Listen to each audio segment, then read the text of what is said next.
বন্ধুরা আসসালামু আলাইকুম। এটা একটি খুব গুরুত্বপূর্ণ একটি ইবাদতের অংশ। সেটা হচ্ছে যে আপনি মৃত্যুর পরেও আমল পাবেন, মানে সওয়াব পাবেন এখান থেকে। সেটা হচ্ছে আপনি যদি কিছু ফল গাছ লাগিয়ে যান।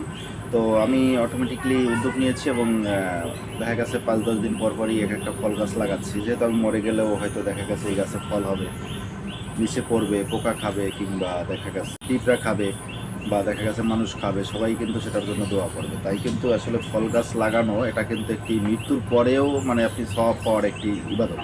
তো আপনারা সবাই ফল গাছ লাগানোর চেষ্টা করবেন এবং এমন জায়গায় লাগাবেন যেটা সবাই খেতে পারে এবং সেভে থাকে। কিন্তু অন্য অন্য জায়গায় দেখা গেছে যে জায়গায় গরু বাছুরা ছাগল এগুলো থাকে, সে জায়গায় লাগালে হয়তো নষ্ট হয়ে যেতে পারে। তাই আপনি সেফলি একটা জায়গায় লাগালে সেটা অবশ্যই আপনার আত্মীয় স্বজন, মা বাবা, ভাই বোন কিংবা পাখি, পোকা যে কোনো প্রাণী খেলে সেটার জন্য কিন্তু আপনি একটি সওয়াব পাবেন এবং দোয়া পাবেন। ভালো থাকবেন, সুস্থ থাকবেন। আসসালামু আলাইকুম, আল্লাহ হাফেজ। যদি ভিডিওটি ভালো লেগে থাকে অবশ্যই শেয়ার দিয়ে অন্যকে দেখার সুযোগ করে দেবেন এবং এই কাজের জন্য অন্যকে উৎসাহিত করবেন।